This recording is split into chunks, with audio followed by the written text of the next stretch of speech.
آئینی ترامیم کے حوالے سے بات کریں. کھوکھر صاحب, ابھی جس طرح سینیٹر صاحب فرما رہے ہیں, پاکستان تحریک انصاف بھی اسی نوعی کی اٹیمپٹ کرنے کی کوشش میں تھی. اس ٹائم ان کی نیت ٹھیک تھی, اب ان کی نیت خراب ہے. کہتے ہیں نیتوں کا حال تو اللہ جانتا ہے. ان ہمارے دوستوں بھائیوں کے ساتھ پرابلم یہ ہے جی کہ آج جنہی چیزوں پر یہ شور مچاتے ہیں, سیخ پائے ہیں, ہر کام انہوں نے خود پہلے کیا ہوا ہے. اگر اپوزیشن کے خلاف انتقامی کاروائیاں ہوں تو بنیاد 1990 کی دہائی میں جو پڑی تھی, جو پھر جماعتوں نے مل کر ختم کی, انہوں نے دوبارہ شروع کی. لوگوں کے اوپر ہیروئن تک ڈالی گئی.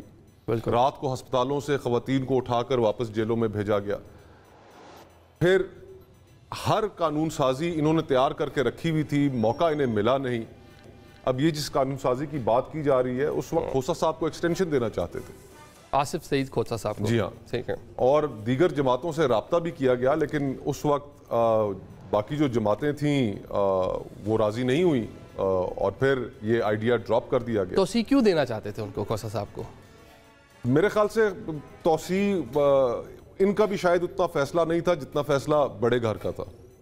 اس وقت میرا خیال ہے ایک کوئڈ پرو کو کی انوائرمنٹ شاید بنائی گئی تھی جنرل باجوہ میں اور اس وقت کے چیف جسٹس کھوسا صاحب میں, اور جب جنرل باجوہ اپنی لینے میں کامیاب ہو گئے اور کھوسا صاحب کو نہیں ملی تو انہوں نے ان کی ایکسٹینشن غصے میں آ کر اس کو اٹھا لیا.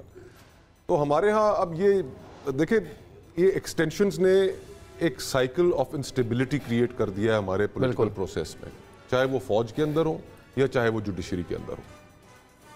ہونا تو یہ چاہیے اصولاً کہ جو شخص بھی, جس نے بھی اپوائنٹنگ اتھارٹی ہے, وہ اپنا فیصلہ انصاف کے اوپر کرے کہ جو شخص سینئر ہے اسی کو چیف آرمی سٹاف بننا چاہیے. لیکن اگر کوئی ایسی اس کے اندر کوئی چیز ہے کہ دے کمپیلنگ ریزنز کہ to go beyond the seniority principle, تو پھر اس صورت میں جانا چاہیے.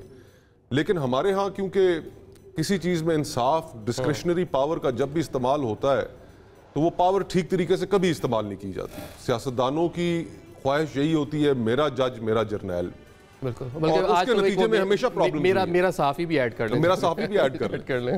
تو یہ رویے سیاست کے لیے خطرناک ہیں. ہم نے یہ جو cycles of money cycles of instability create کر دیے ہیں, یہ پورے ملک کو لے کے بیٹھ جاتے ہیں.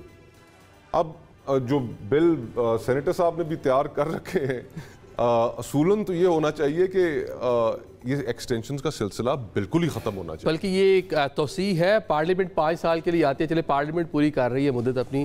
وزیر اعظم جو 5 سال کے لیے جس کو ووٹ دیا جاتا ہے اسی جماعت کی حکومت رہے گی, لیکن پرائم منسٹر آج تک اس ملک میں 5 سال پورے نہیں کر پایا.